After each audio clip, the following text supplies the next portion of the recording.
Welcome, everyone, to Season 2, Episode 6 of the Cosmere Reads. Woo! I just realized I got ink all over me because I busted out the new pen and I was just playing around with it. And the cool thing about fountain pens, they're really fun, except that they tend to leak oil, or not oil, ink sometimes. Yeah, I love a good fountain pen, but Oh, yeah, it every writes one of so much. It's such fun to write with the them. nibs, I don't know what it is about the way I take care of them. They always get clogged Yeah, every single time. yep. I do like writing with them, though. But Oh, they're great to write with. I mean, Mhm. if nothing else, it makes you feel like a little Mr. Fancy Monopoly Little thief, fancy pants. Yeah. huh? Yeah. Exactly. Yeah. Good times. So yeah, how's things going with you? Will, by the way, will not be in attendance tonight. He's driving back from Baltimore to Virginia for a baby shower this weekend that his family's doing for the upcoming baby. Yep. Yep. They're Yep. less than a month away, so it's just a busy season for him. He had a baby shower last week. This week made another one, and then they're counting down the. They're getting to that any day zone too, so it's. Yeah. I suspect we'll miss him again once that happens because I don't expect him to. Um, yeah, leave the Priorities. hospital to come. Yeah, to come record. You know, that would be such a flex, though, if you were It would be. coming at you from the live from the hospital room, or something like that. Mhm. Coming straight from maternity room 101. What Yeah. up? I mean, I had one kid while doing my other podcast, and I did not record the week my son was born. Yeah, We started the podcast like a month after my second child was born, so the Will Reads. So Well, I guess all these folks are just stuck with their ugly mugs. they are, yeah. Deal with us. Got to deal with us for some Elantris. I Mhm. still need to make that mega hat. I thought about today. I'm gonna get it in our merch store. It's gonna be just like the MAGA hats. It's just gonna say "Mega, make Elantris great again."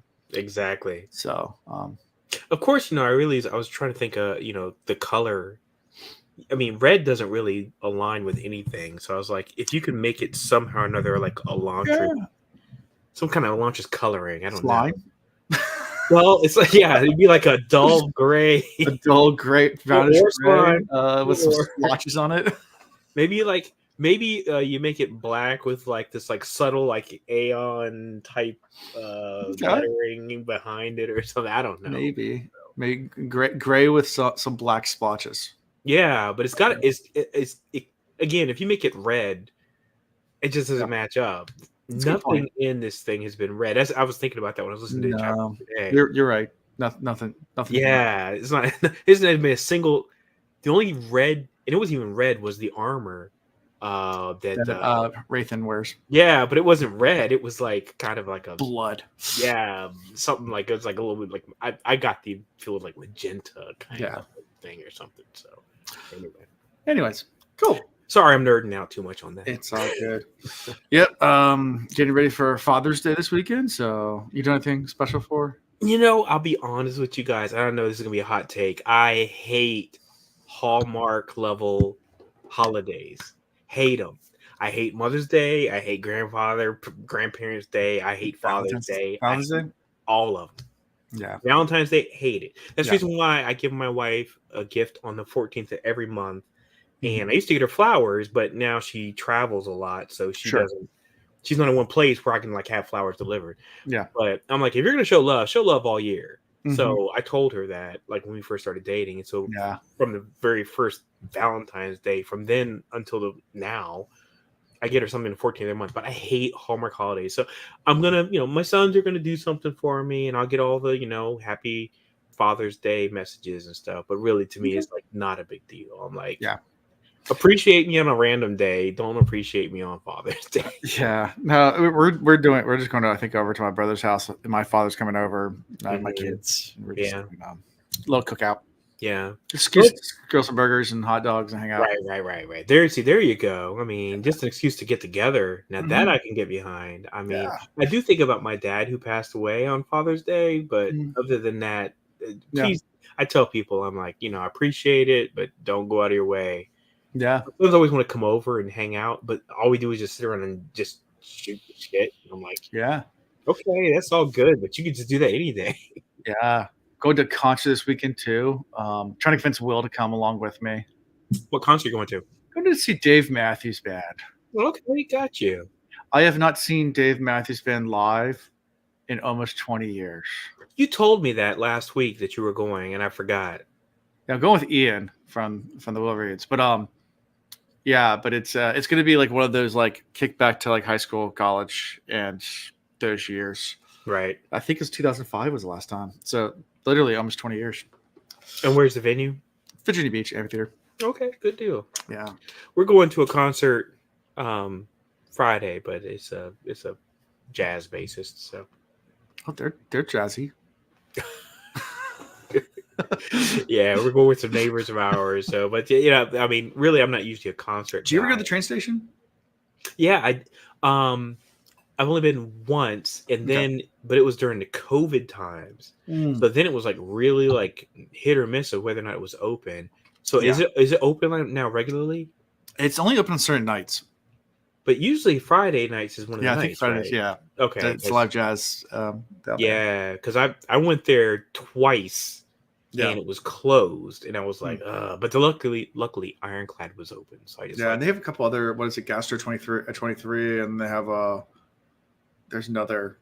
There's a gastropub now, and there's a brewery down there too. Yeah, there's a brewery. There's Ironclad Distillery. Yeah. Yeah. So if I go down there and I don't like one thing, I can pop into something else. Okay. Yep. Cool. You guys ready to talk about? I say guys like this multiple. Are you ready to talk about Elantris? Sure. Yeah. Why not? Talk about Serini. Eenie. Yeah. Eenie. Yeah. By the way, man, the pacing when we talk about pacing, sometimes the pacing here is rough. Yeah. So we start talking about fencing. I like the fact these ladies came to fencing lessons with like all their dresses and stuff on, and they looked at her and they were like, "Clutch my pearls! How did you dress like this?" And she's like, "I'm ready to fight." I remember one time. I'm telling myself, this is back when I was single. I invited a girl out to go race sailboats with me. And I guess that wasn't detailed enough about like what it was going to be. I think she just thought we were going sailing, like not get the racing part of it. Like I thought she was going to go hang out on a yacht. And let me tell you that still to this day, the crew does not let it down when, the high heels stripping down the dock. She wore high heels. Oh no. Okay. Wait. I'm like, wait. High heels on any watercraft is the dumb idea. Ladies, I'm going to say it. I know that's a hot take. I'm not trying to be like misogynistic, sexist, nothing but why? Why would you put yourself at a disadvantage on a unlevel platform? And wearing a dress and everything, like coming out to race sailboats. And I'm like, this poor lady. I feel so terrible for her. In the crew, it was hilarious. The crew still gives me a hard time about it. The time they know about this girl, and I was like, I don't know why. Even if we were going cruising, why she did that, I don't know. Maybe she was trying to look all dolled up and pretty. Maybe she thought. I mean, of course, the bigger the boat gets, the less that the undulations are. Yeah, and I said we're going on big boats, so I mean, it was a over 40-foot boat. So, I mean, I'm talking about like a 400-foot boat. Yeah, different. Yeah. Jeez. Yeah, terrible for sailboats. No. You don't want to wear. Because it's also. It feels over on the side. Well, but isn't there a possibility the high heels are bad for the actual? Oh yeah, because they have teak decks and stuff like that. What decks? Yeah. Look, I treat boats the same way I treat basketball courts, right? I mean, you still want to make sure there's because there's a lot of work put into that flooring, right? I mean, it's expensive. So anyway, I picture this girl as all the rest of the girls coming to fencing lessons in their fancy cocktail attire to learn how to fence. The first time she comes at her, she stabs the girl between her breasts, and she's like, yeah. Oh man, I did actually like giggle out loud when I read that line. And the queen asks a little bit about it, and she's like, does this the men do it too? It's like, actually, the men don't fence as much. They prefer broadswords and doing more like feats of strength. And this lends more to dexterity and more of the womanly arts in our country. And talks a little about that. Yeah, so she does duel one of the women in demonstration and gives her some pointers. But then Lord, Ian Dell, starts to pride that he knows how to fence too, and Serenity's like, oh yeah, let's go. It's like, that wouldn't be proper. He's like, what, you chicken? Yeah. And then she realizes he's actually really good. Right. Yeah, but still lets her win.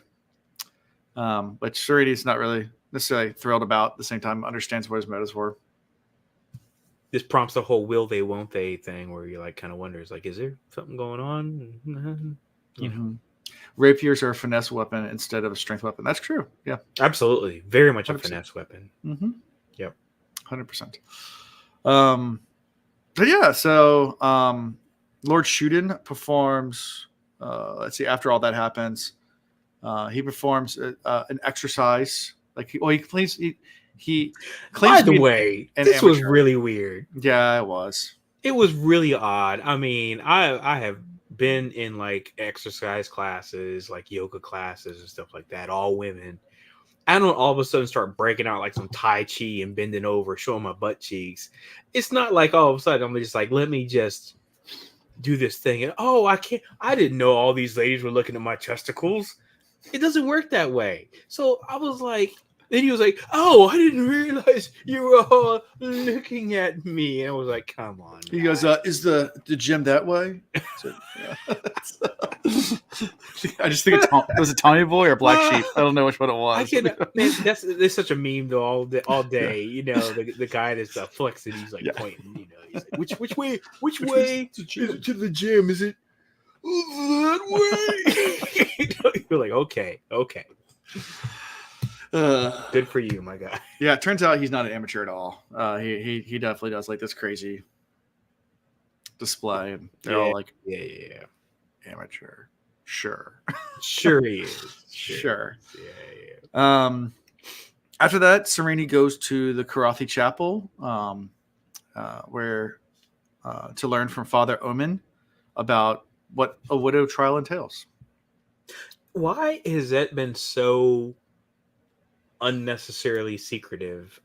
I just don't get that. Yeah, it seems so unnecessary. At this point I think it's almost like they're hazing on purpose. Right, exactly. Yeah, that's how I always viewed it. And I don't know if it's just poor writing or if that's how it's supposed to feel. That's how it felt for me. It's like, yeah, it feels like hazing. That's like exactly like snipe hunt. Like, hey, we're gonna do the snipe hunt. And like, I'm not gonna tell you what the snipe hunt is, but you got to do it. Like, oh, you went to Australia. Time for the drop bear. Oh no, it's like Australia drop bear. Okay, got it. You know how much the Aussies mess with me with the drop bear stuff? It was when I was in Australia. What? Like messing with me about drop bears. I think we were in Darwin, and I had never heard of the drop bear legend. Yeah. Okay. So it was one of those things like we're getting drunk at a bar one night, and some old Aussie comes up to us and asks if we're from the States and says, yeah, it's the first time in Australia. It's like, we've been here for a few months, but and he starts talking to us. He's like, well, you got to be careful about the drop bears. And I was like, he starts telling me all the stories about koala, they kill a koala drop bears, like that. And of course, I'm sitting there just like looking at him like, okay, you're a drunk Aussie. This is funny. And then I'm randomly walking down the street the next day, and up in the trees, there was a fruit bat, which are really big. Of course, because everything in Australia is super big. Not a flying fox, which is they're big bats, and it rustled up in the trees. And I looked up because I just heard something rustle. I looked up, and the Aussie walking next to me goes, "You looking out for those drop bears, mate?" And I was like, "Wait! I thought it was the random drunk guy at the bar just made all this up. Like, why is this random stranger?" Oh, yeah. Like, so it started like messing with me. I'm like, oh, the moment they hear foreigner, dude, that's all they need. That's all they need. But it's some other random person on the street. And I'm like, wait, are they real? Like, yeah, but their bats are big. I just made this up. Like, yeah, their bats are big. But luckily they don't eat fruit, so you're good. Flying foxes are gigantic. They're huge, but I mean, in fact, there's I didn't know if I would go into. There was a video that circulated on Reddit like about a month and a half ago, and it was this bat, that bat in particular, and it had like the biggest package. It was like, holy shit! His Joker was like, he was slinging, and everybody was like, sure. wait, what? That's funny. Yeah. Anyway. Yeah, but yeah, no, they're huge. Huge. They are huge. big, but they eat fruit. They don't like chow on cow or something like that. So let's see. Zul said, "I thought it was something people do not talk about because it's something people do not discuss, but people who grow up know about the topic. It's a taboo topic." Yeah, I mean, it could be something like that. Like, it's one of those things that everyone knows about within their culture, but someone from outside the culture, of course, doesn't know. But it's one of those things that's taboo to talk about, so they don't talk about it. That could be it too. Yeah, that's true. Yeah, could I be. still think they're just messing with her. They're just messing. Oh, definitely. That's real. Yes. But yeah, it talks about how it works and how a lot of people just feed the poor, and that's called done. Kind of thing. It's just like, okay. They go on to talk about Elantrians, and how Hrathen is intentionally preaching hatred towards them for some reason. Mm-hmm. And this is also where Sereni realizes that she's one of the richest people in the entire country. Right. After she was about to ask for a stipend. Yeah. Then comes to find out, it's like, oh, just go ask the treasury. They'll give you all your money, because it would be an insult on the king if he did not lavish you with everything you wanted and needed. The thing that really caught me off guard though with this whole passage was him always feeling like he's always kind of checked out. Mm-hmm. Like he was always kind of I'm kind of here, I'm kind of listening to you, but now I'm kind of thinking about something else, and now I'm coming back to you. Mm-hmm. And it really caught me off guard. I don't know if it's why he was preoccupied. I didn't know if that's something I needed to pay attention to, but I feel like it's a note I needed to kind of just bring up. I don't know if this guy might be a side character that basically never comes back again. Who knows? But I'm just saying it was enough that I took note of it. Okay, fair. So, yeah. Cool. Yeah, so Serene's really rich. Anything from all that interaction before we get to Ash and Serene talking? No. I did wonder why she took that moment to go, but I guess it's just because she really wanted to find out about this widow's trial. Yeah. So, yeah. Well, Ash comes and reports back on Hrathen's movements. Apparently, he's been patrolling Elantris a lot, at least the walls. Mm-hmm. And Serene's trying to figure out how to thwart his intentions, but she doesn't even know what his intentions are. So it's like, I don't know. Her plan's not really that great because she doesn't really have a plan. She doesn't know what their plan is. So it's like, I want to stop you from doing whatever you're doing, which I don't know what you're doing. Right. Which I feel like Father. Oh, what's his name? Father Omen. Omen. Thank you. Anyway, but I feel like he kind of has a good feel for what might be going on. Yeah. And I think he's not letting on how much he knows. So I feel like if she's gonna really want to find out what's happening, she needs to chit chat with him. Yeah. Yeah. Yeah. Well, she starts to chat with someone, which is her father. Right. And it's an interesting conversation. A lot of bombs get dropped in this conversation. Lord have mercy. Bombs on bombs on bombs. Let's talk about it. You get backstory on her. You get to find out what's going on in the larger world. Mm-hmm. Yeah, this is I mean, I'm gonna tell you right now, this was, I can't remember how much of the chapter this was, but I feel like this was maybe a third of the chapter, but it provided so much good information naturally. So yeah. Anyway. Yeah. So I mean, let's talk all about it. I mean, her father, it's how things are going amongst Teod and Erelon. He's worried for his daughter. Kind of wants her to get out of there. Right. And brings up, hey, there's a Gorn here. And he's like, who is it? And it's like, Hrathen. He's like, yeah, you need to come home. Right. By the way, he also says an ambassador went missing. Yes. I mean, that right there is ambassadors don't go missing. That's usually like a act of war, basically. When you start, they sent the Jedi ambassadors. What should we do? Yep. And then the Starkiller base took them out. Yeah, but yeah. I mean, she's worried. Vintio's super worried about everything, but rightfully so. refuses. She's like, "I'll handle the Gorn." And she's like, "You realize that's the Gorn that was responsible for Duadel collapsing? Like, things can get really bad really fast." Like, and this is the second time it's been brought up that he was involved in that, and you can tell based on some of the things he says, he's really feeling guilty about his part in all that. Right. So very interesting. But he also has a reputation now. Yes. Terrible reputation. Yeah. So. Pretty much like being a butcher, like the like destroyer of nations. Yeah, because he must have whipped somebody up into a fervor at the wrong time. Yeah. Yeah. Yep. And they talk also, if Erlon was to fall, he would surrender to Forden almost immediately rather than being conquered. That's one thing he said as well. So, right. So pretty much a house of cards. Once one falls, the other one's just going to fall as well. Also, we realized that one of Iodon's merchant ships has been sunk. Talk about that. Well, I thought it was more than one. Yeah, it is. Several are being right. Because it's like they're systematically being taken out, and it's like a power play. Well, if you and Sereni's like, that's not good, and he's like, why? And he's like, because if Iodon loses his income, like he's not king anymore. It's like, what? That's they actually do that over there, like where it's based on wealth. He was 100%. So like, if he loses his wealth, coming back to bite him because he's the one that set that up. Where it's like, oh, it was based on your like stature in the merchant community. That's what drives your nobility.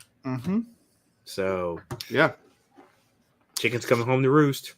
Yeah, and then Serene at this point realizes, well, yeah, this makes sense now. It'd be easier just to replace the king by taking out his finances, than actually trying to create opposition. Like by his own edicts. Yeah, so it's like he has no argument if you take him out by his own edicts and say, okay, well, the thing that you use to put people in power is the thing we'll use against you to take you out of power.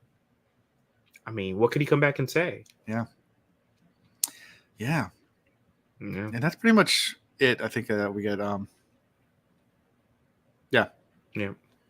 Anyway. Yeah, after the conversation, Serene tries to go to sleep but can't, but then hears strange noises coming from inside the walls.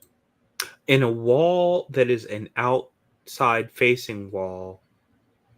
So there's no room on the other side of it. And then she just kind of dismisses it. Kind of. What do you think it is? I do not know. No speculation? I didn't even have a conjecture about what it could be. I didn't. Nothing really came to mind like immediately. Like, oh man, it might be a. No, nothing.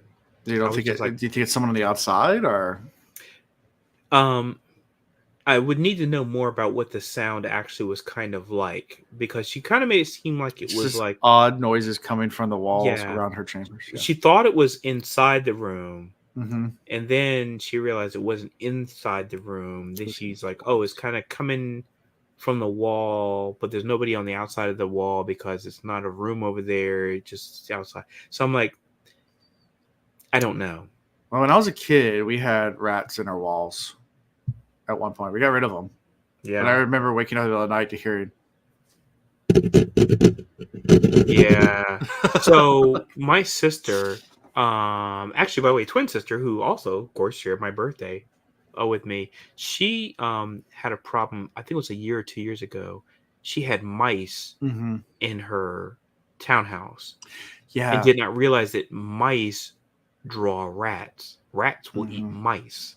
And so what? We don't know if it was a rat. Whatever it was, we never caught it, and it went away. We did put poison. My parents put poison and traps down. It could have been squirrel.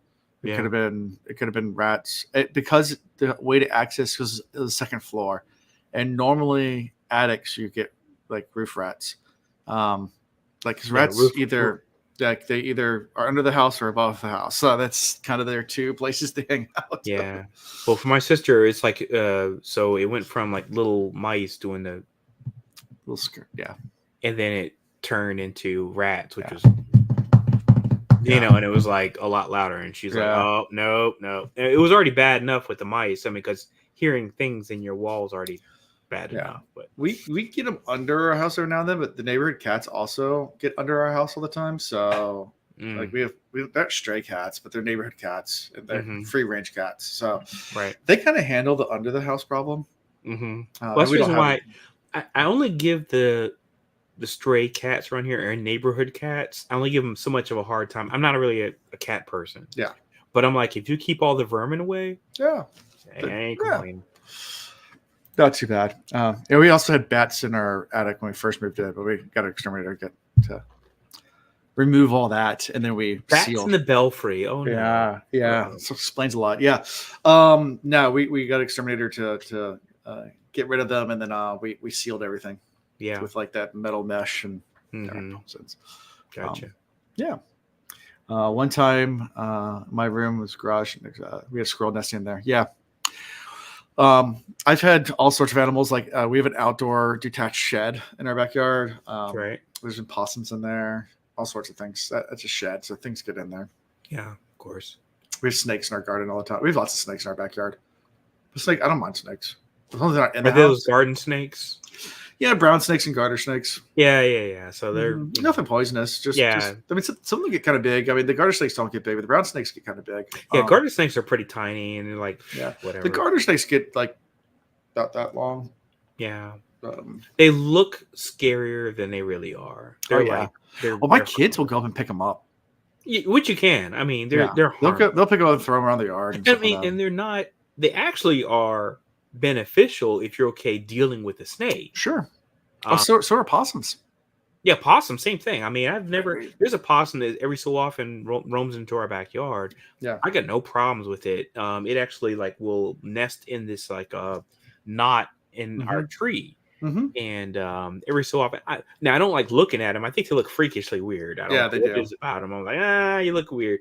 But the one North American marsupial. Yeah, that's right. It's the only, I think it's the only native one, right? Yeah, it's the only native North American marsupial. The rest of the marsupials are all in Australia and New Zealand. New Zealand, that's right. And then we have one species of marsupial. Possum, which is like, okay, sure. Where'd you come from? Yeah, but they're actually pretty beneficial. Yeah, they eat lots of ticks. They eat all kinds of little annoying insects and things like that, and they will. Like I'm talking about eating like larvae and stuff. Like they will like nose around the ground and eat that stuff. So Azul says we get copperheads, timber rattles, and water. We get those snakes here too. Just not in our yards. I mean, down by the river. I know copperheads, and like I remember them when I was in like South. I didn't know they came up this far north in Virginia. More water moccasins, the cottonmouths. Now water moccasins, yes. Yeah, water moccasins, and not timber rattles. We have eastern diamondbacks. Eastern diamondbacks, we definitely have that. They're smaller than the western variety, but they're like further west, though. They're not like really like. I've seen them on the Nolan Trail. What? I've seen two rattlesnakes before on the Nolan Trail. I did not know they were coming this far. Oh yeah. East. I mean, I know of them in the west. I mean, I've seen them out there laying out. I was like, that is a rattlesnake. Okay. Gotcha. Rattle and all. I was just sitting there. Yeah, the diamond pattern. It's diamondback. It had the diamond pattern on the back, and it was just laying out in the sun. Wasn't hardly moving at all. It was just sunbathing. Wow. It's a fun time. Fun fact about water moccasins. One of the only, I think there's only a few, but I think it's only 3 or 4. It might only be 3 deaths ever at Busch Gardens. One was from a water moccasin. It was in the 80s. The log flume, which is one of the rides there, they didn't check it properly, and a water moccasin had gotten in. And when a kid, it was the only reason why. Normally, from a bite, you probably would die from it, but it was like a small child that got bit on the ride. So what I thought you were going to tell me is that somebody got scared and they fell out of the ride. Snake was in the log and bit them. Oh wow! And this is in the 80s or something like that. It was a long time ago. Mm-hmm.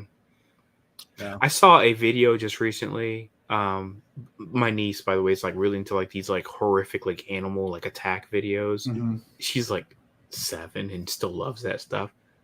And but I saw a video recently which I was like, oh my god, she's gonna love this. It's a video of a lion that got bit by a black mamba. And usually a black mamba is like, you're dead. And you see this like lion like just sitting there like just like spasming and stuff like that, and it survives. Yeah, because of unless you're a honey badger, because they'll get bit by those things and don't care. There it is. I mean, seriously, they don't. Like, there's videos of them like getting bit and they lay down and take a nap for like 5 minutes and get up and then eat it.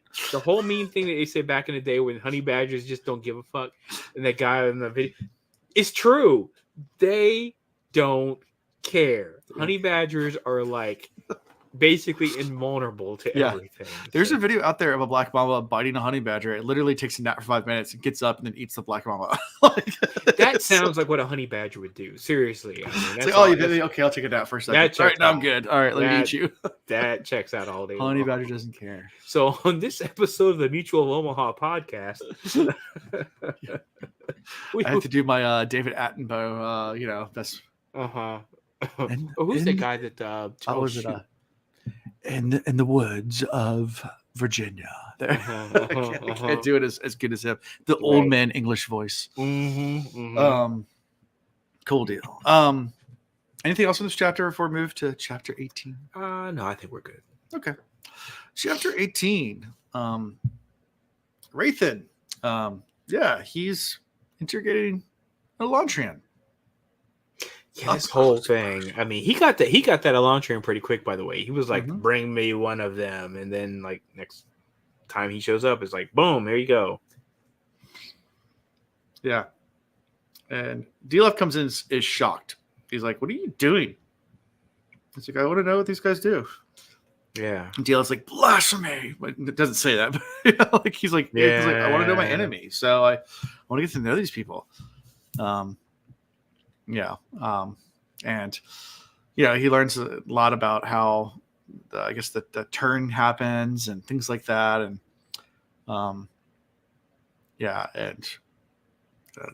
Dilaf and him get an argument about it. Like, it's like, whatever. His God will protect him. Yeah. And he's like, yeah, but you brought him into a holy place. And he's like, there is no holy place in here.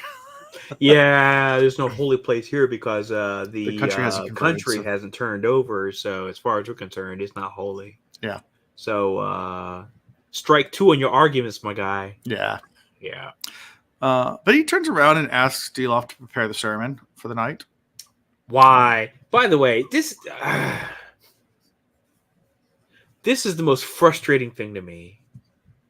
Why does he keep saying, I'm going to let this guy talk on the pulpit? Stop. Yeah. It's like a Michael Jordan joint where he was like, stop. Just don't do it.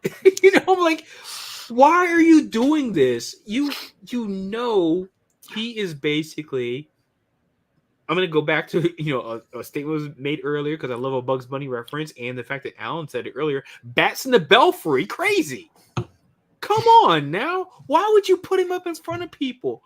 He's a sycophant. He's going to go into a fervor and you cannot control him. It is so obvious and it is so frustrating to me.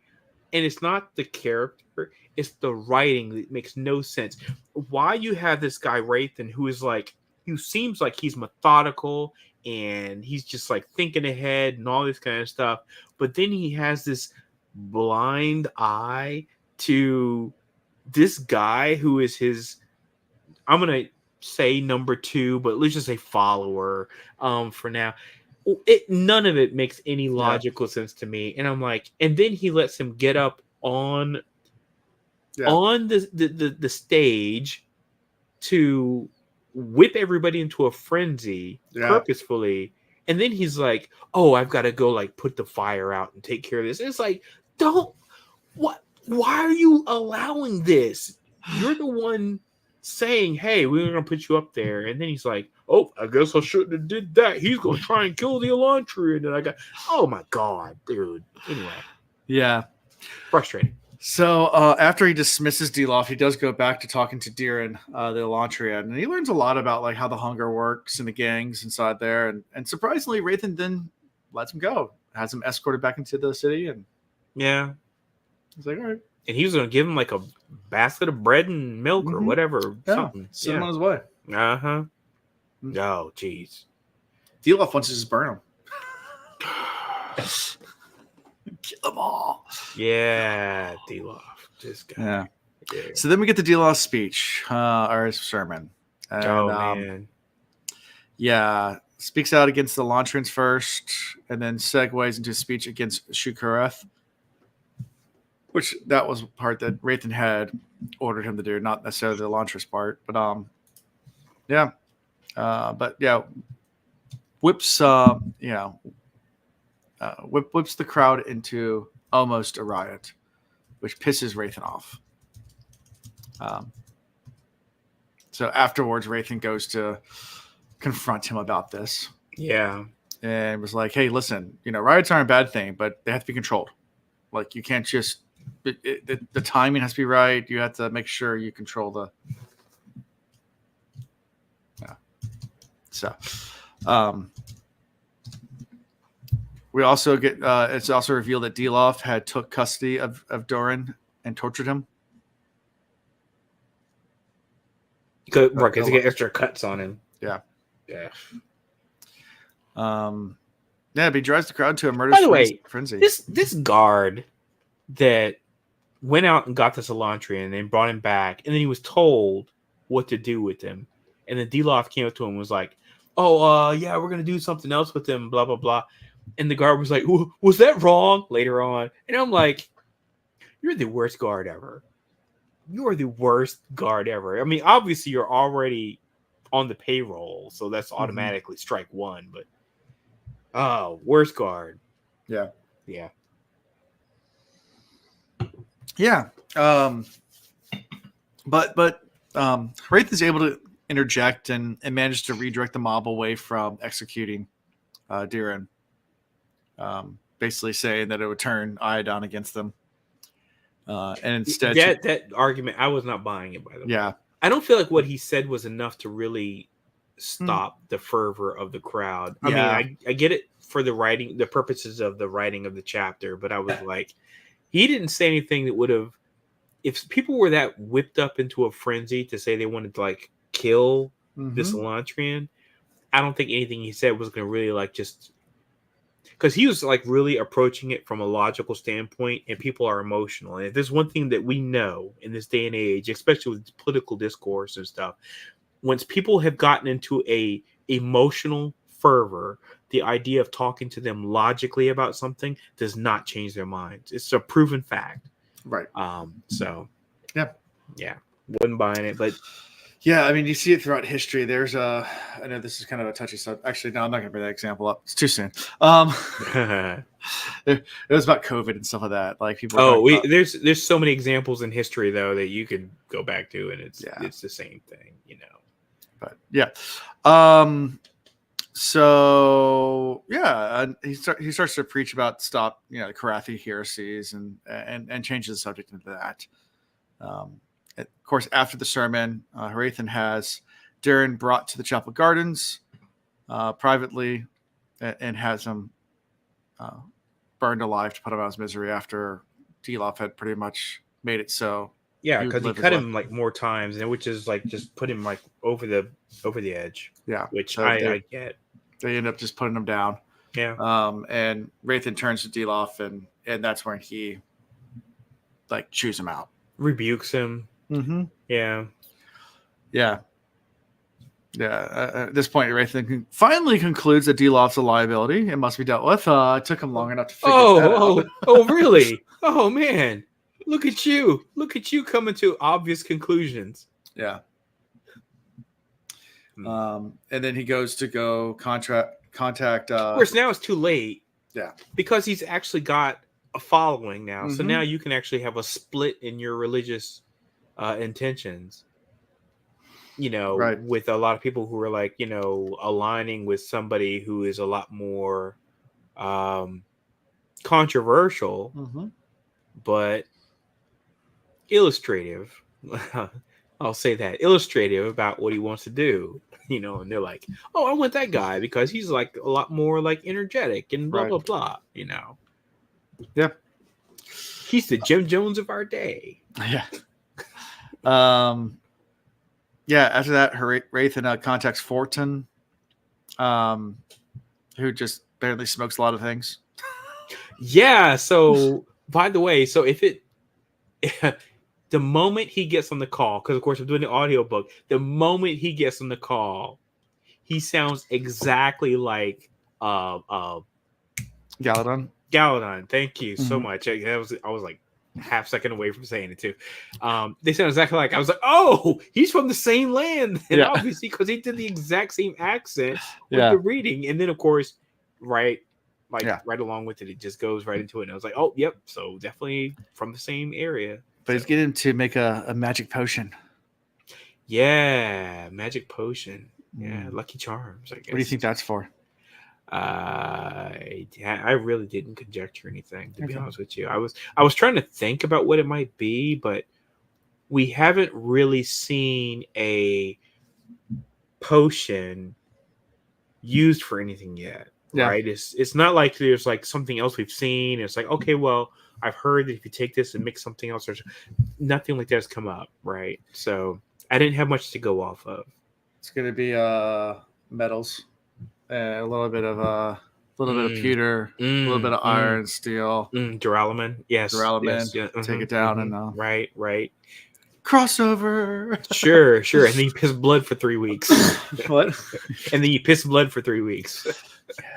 And they're like, lead. And they're like, oh, that doesn't work on our planet.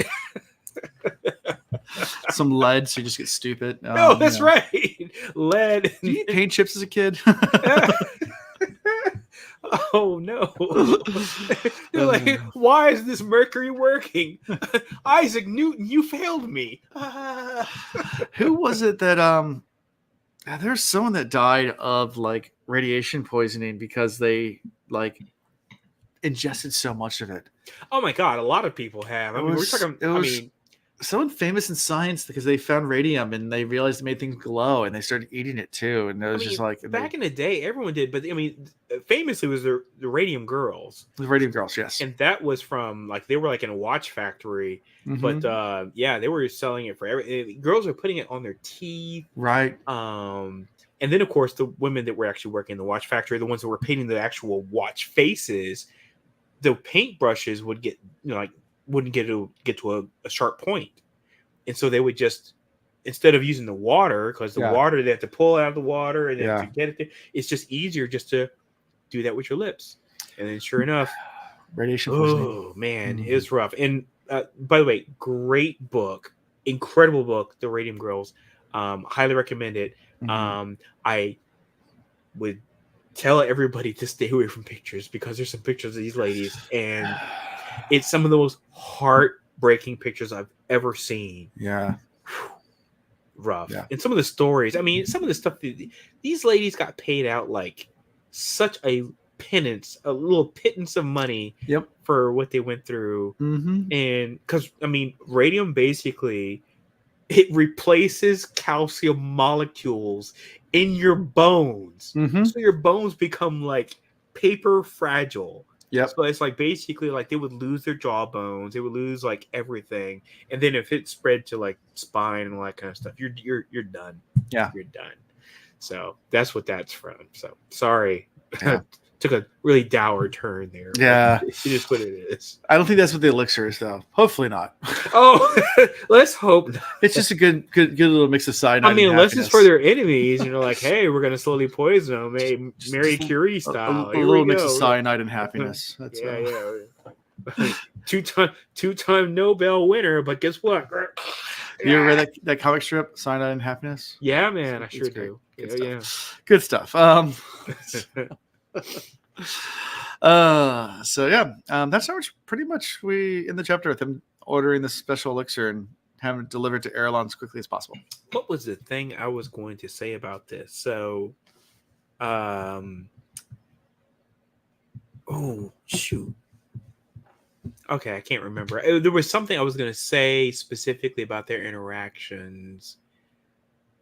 It wasn't the religious stuff. Oh my gosh, I cannot remember. I'm sorry. I'm drawing a blank. Okay. This is the reason why I used to be really good about writing notes on my iPad, but then it's like I felt like I would remember everything because I always read my chapters right before we started, and for some reason I cannot remember what it was. So, okay. Well, if it comes to you, let me know. If it does, I'll make sure I bring it up. Okay. All right. All right. Chapter 19. Uh-huh. We're in Elantris. Kind of. Well, we start with Raiden's dreams, right? Right. We're in Elantris, but we're kind of in Elantris because we're in a dream. Yeah. So we're in a dream of Raiden being brought to Elantris as a kid. Yeah. And remembering how the Elantrians used to heal people using Andor and drawing certain symbols, and depending on how you drew the symbol, it would, different body parts and do different types of cures and that kind of stuff. And whether it was infected or if it was broken or if it was a wound, and watching the pain vanish. But he wakes up to just pain and agony. Yeah, but it sounds like in the dream, like it didn't work the way it was supposed to. Before we go any further, Zul's a question. Who's he? Who does he plan to poison? Now that's a great question because I don't really care what it was. We get the impression it's actually. Do we know it's a poison? We know it's an elixir. Right. We don't know it's a poison. Yeah. So who does he plan on elixing? Yeah. So I'm gonna say. I mean, we're not going to assume it's a Superman drug. So, yeah, I also assumed it was a poison, but we really have no evidence it's going to be that. He's already doing what he has to do to take out the leadership. Mm-hmm. So, I think the best bet would be taking out the other aristocracy. Okay. The folks any rivals that could come up. They could come up, right? Mm-hmm. The ones that might be like those second and third and fourth in line kind of folks. Yeah. So that's my guess. I don't think he's going to go after Sereni. That just doesn't make much sense. I mean, I think he's going to try and take her out with wit. Because I feel like he enjoys this game of with Sereni. Yeah. Yeah, I think he, what do they call that? Deus de Mar. I feel like he enjoys it. And I know that's like going to wrong series, but still, I feel like he enjoys that a bit. Mm-hmm. Having that tete-a-tete with her. So that's my guess. So back to the dream. So thoughts about the Elantrians and what they used to be able to do, or at least what the dream is they can do. Yeah, it was great though seeing it like this is the first time ever that we are getting exposure to what Elantrians can do firsthand, not from some like third party saying, "Oh, I kind of heard they could something," and we see it actually in action. Right. So, yeah, it's a memory, but it's still a memory of something that actually happened. So, right. So that was the reason why I really paid a lot of attention to it. Yeah. Yeah, but like I said, he wakes up from the dream in agony because 3 weeks of accumulated bruises and small cuts, there's just pain. Yeah. So he's now in constant pain. Yeah, and he's like, I've given everybody else so much purpose that they can ignore their pain. Yeah. But I'm the one person. And he's like, and he keeps himself busy like 24/7.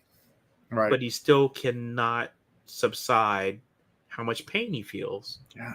I mean, it's like when you're like 20 years old, you drink all night long, you get a hangover, you take like 2 ibuprofen and you're fine. And then fast forward to you're our age or a little bit older and you sneeze and throw out your back.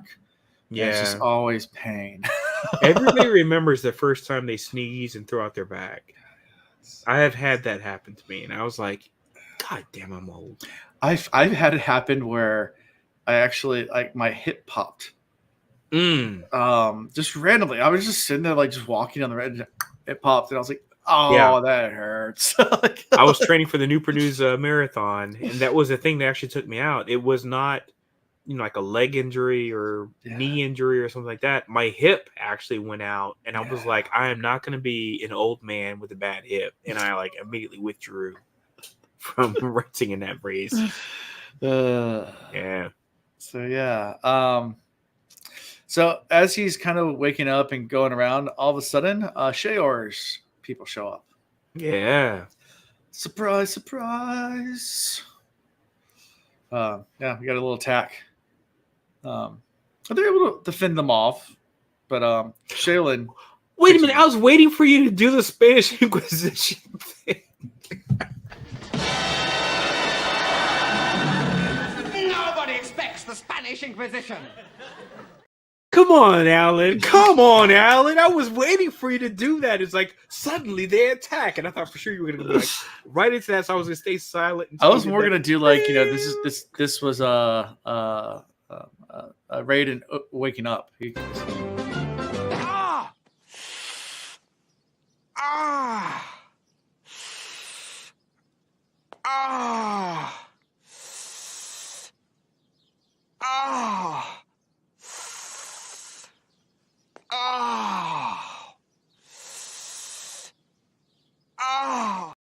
Everybody remembers when they were a kid and they did that at least once, where it's like you did it just forever. You just you hit your knee on a sidewalk. Yeah, everybody's had that moment. But yeah, that's definitely how that Joker felt, though. Yeah, 100%. With all the injuries, and they're micro injuries, but they're enough to add up. Because he said he feels every single one. Mm-hmm. That's rough. Yeah, that's nothing compared to Shaolin, who gets stabbed. Yeah. Holy shit. And I wish I had the clip for that. It's only a flesh wound. I should have got the Black Knight. That's right. It's only a flesh wound. Just a flesh wound. Go back and fight me. You yellow bellies. Where'd you get that video of me falling down? Nice. Nice. That clip goes on for a full minute if I let it play out. It does. It's a full minute long. Which is the way it was when you were a kid. You were like, and by the way, when you were a kid, you always had to inhale through your teeth. You know the deal. Yeah. But Shaylin, thinks the stab wound's a badge of honor. He's like, hey, I was protecting my tribe. Yeah. Yeah. So, and by the way, right before that, Raiden's like, I don't need no guard. I don't need no whatever. Oh no, Spanish Inquisition, here they come. Yeah. They just pop up out of nowhere. Boom. Yep. Yeah. I'm trying to figure out the end game though. I mean, because they know he's got people. Mm-hmm. What did they think they were going to come in and do with their? I can't remember what they were attacking with. It was like clubs, I don't know, rusty something, whatever. Yeah. I don't know what it was. And it's they pull out swords, and I was like, what did they think? I'm like, I feel like what I thought was going to happen is that this is going to be a subvertive type of attack where you think this is the main attack, but really they're attacking somewhere else. I don't think they're that organized. They're pretty they're not foam at the mouth rabid people. So that's rough. It reminds me a lot of Mad Max type of people. They just spraying the stuff on their teeth. And they just go out and get in the car. Yeah.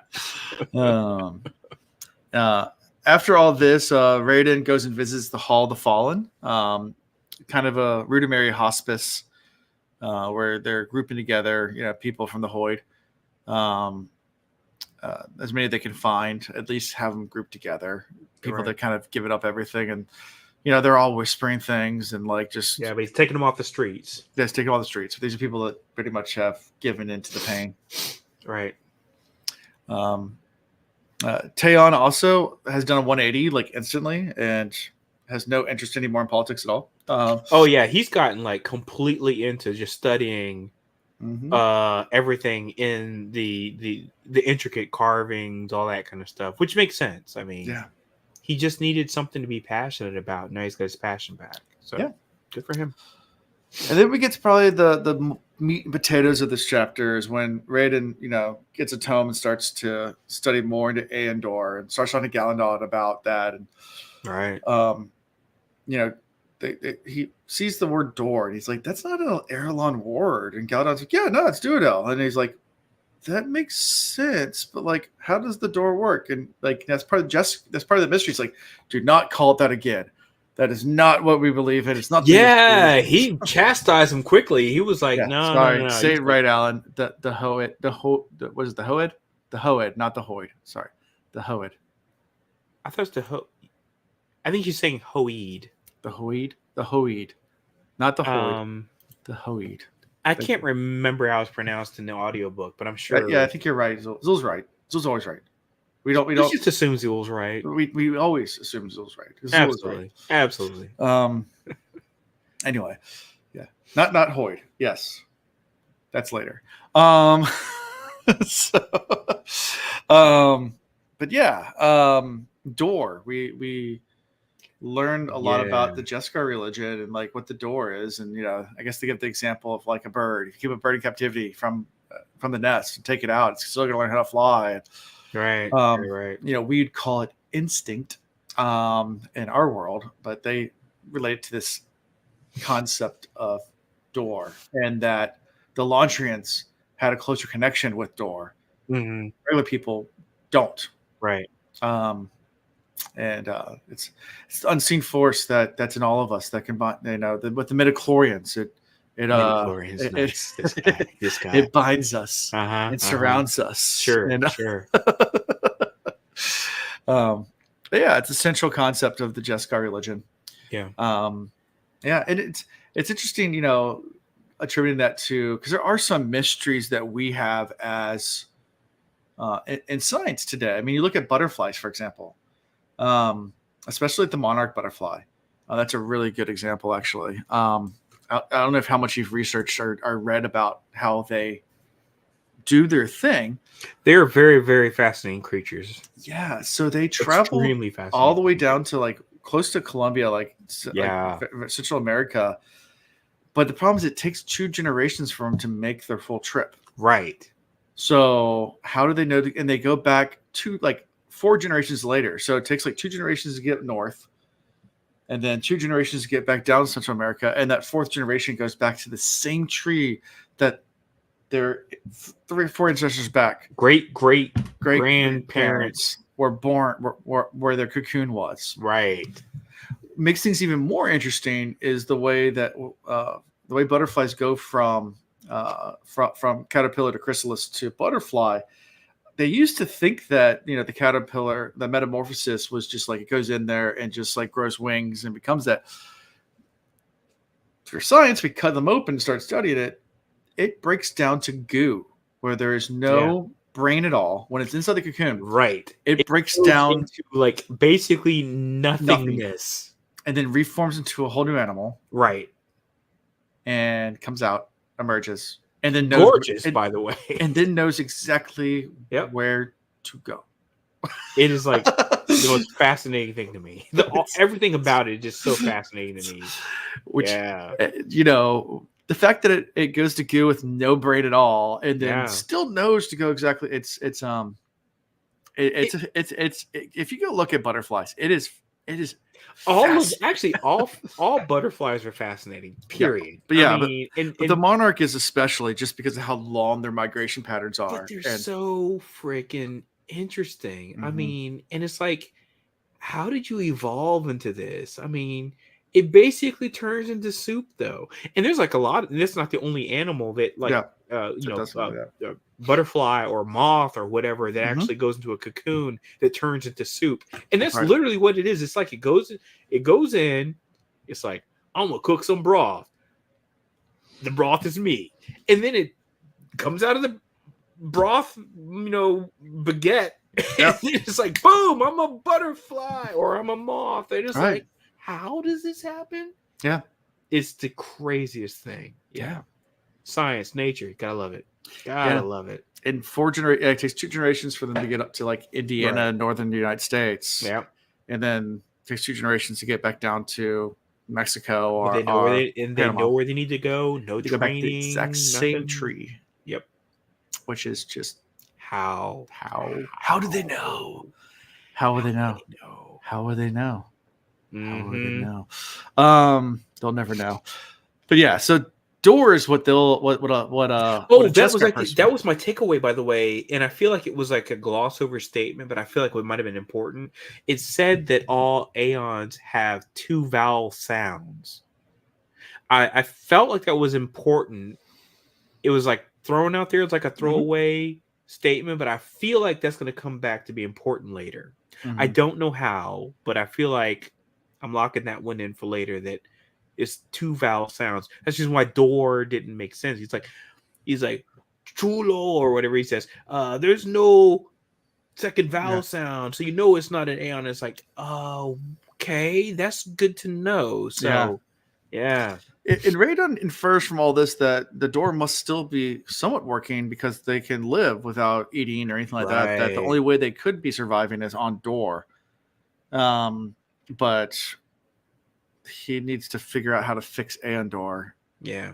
But he says it, so it must the magic is still here. It's just in a much more diminished level now. So it's just enough to kind of sort of sustain us, not enough to really, put us back to the level we were at before. And they even go into like the geographic restrictions, like that Arendor only works for airlines. It doesn't anywhere else in the world. No one becomes a Elantrans. Oh, right.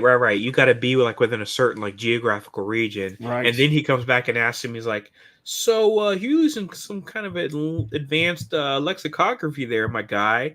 Where'd you learn that word from?" I can't remember what the word was he used. Yeah. And then it's just like end of chapter. Yeah, he doesn't give away anything. He's like, "Nah, I got nothing for you." Yeah. It's not the Hoid, it's the Hodor. Yeah, that was a rough scene, man. And that thing, that was so sad. It was. But it was good though. I mean, I appreciate it. It's good writing. The fact that it took like multiple seasons to finally pay off. So, yeah. And that's why in this chapter, but we learn a lot. We learn a lot without learning a whole lot. It's one of those things where we learn something, but it's still very limited. There's still some room for speculation there. Yeah. So I mean, the main thing is though we know that for all the efforts that Raiden has put in, there's one gang that looks like he's just not going to be able to turn. Yeah. Not by coming through and being like, "Hey, look at the good we're doing," or look at how we're like advancing or whatever. They're going to be like, the holdouts. Yeah. Which is fine. It's what you expect. There's got to be somebody who's going to be like, "Yeah, I don't care how much you show me. I don't care. I'm going to live life the way I have been living." And it's pissing them off even more because they're like they got so many people now. They're grabbing every newcomer that comes in the door. So they're getting even more pissed off. Right. It's like, oh, well, we can't even grab get their food. Man. Can't get their food. Can't, grab them and mug them and carjack them or whatever. So, yeah. Anyway. Yep. So anything else from these chapters? I didn't have anything else really. I mean, I got some questions, which I've already said. Okay. I've got some. Again, for me, it's just pacing issues in these chapters. Just like I feel like parts of it are just unnecessarily slow and not really effective. I'm really curious about the whole teaching all these ladies to fence thing. I want to see that pay off. I don't know how, but I really want to see that pay off somewhere later in the book. If that never comes back up again, I would be kind of disappointed by that because I would like to see these ladies get agency because it seems like they're like all in this like protected, shielded societal segmentation, and I would really like to see them. Do you want to give it away? Do you want me to what? Do you want me to give it away? What away? What happens with the fencing? Why would you tell me? I mean, so what happens is Raffo. This guy shows up and he's a 6-fingered man, and has a 6-finger sword. He's like, I'm Inigo Montoya. Oh yeah, you killed my father. Prepare to die. Sure. Got it.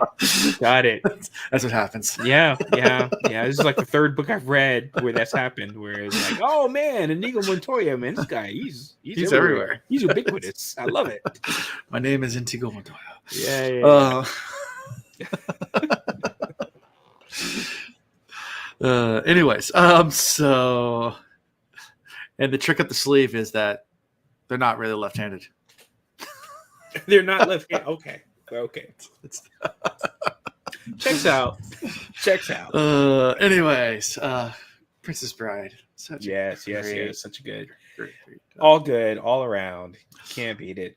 Yep. Favorite character? Father Omen. I was gonna go with Seolin, just for taking a wound for the team. Yeah. That was actually he's got a lot of respect from me, but I feel like Father Omen has got there's something going on there. He knows some things. He's whatever. These aloof moments where he looks like he's kind of checked out, but there's things that he says which makes it pretty obvious that he's dialed in. Yeah. So I feel like he knows something. Now my only concern though is that I feel like because this is the first book that Sanderson wrote, that it might be possible that there's no payoff, but I feel like there's a Chekhov's gun with this guy, and I want to see it. I want to see it come back. I want to see him come back and be like, yeah, this whole time I was actually, doing some super sleuthing with, me and the guys from the Mystery Machine. We got together and we Scooby-Dooed the action. Yeah. Something. So it would have got it away if it wasn't for those pesky kids. It wasn't for them pesky kids. That's right. And Father Omen. That's right. Well, next week we'll be doing 4 chapters. Okay. So 20, 21. You made it. Wait. You made it sound like we're going to be doing 3 chapters for a while, and then that was last episode. You were like, "Oh, we're going to do 3 chapters for a while." No, we're not doing 3 chapters anymore for the rest of the book. So. Oh wow. Okay, so you said this is the last 3 chapters. This is the last 3 chapter one, and then now we're ramping 4. up. Okay. Yeah, and then we go to 5, and then we go to 20 chapters in 1 week. It's got it. They get shorter. The chapters get shorter. So we're going through chapter 23. Okay, so 20, 21, 22, 23. Yeah, and then I think the week after that we finish part 1 finally. Oh wow! Finally, into it's the week after. 1. Yeah. Okay. So, cool. Yeah. And then it starts to accelerate really fast after that. So part 1's 3/4 of the book, and then they weren't equal parts. That's okay. I mean, I expect a Sanderlanche. I mean, so we'll get there. But no worries. Yep. So 4 chapters. So look forward to that. Other than that, how you can be found is at thecosmereads.com, where you can find links to our episodes. You can find links to our merchandise, mega hats coming at some point. Yes. Along with Scott Stink shirts, all that good stuff. Find links to Patreon. Go support us there. If you feel so inclined, join our Discord, join the social medias, all that good stuff. Come July, I'll be doing another giveaway somewhere. So keep checking everywhere. And so that's pretty much all I got for this week. So until next time, guys. Thank you for watching the Cosmere Reads. God stinks, God stink fresh. God stinks, God stink fresh.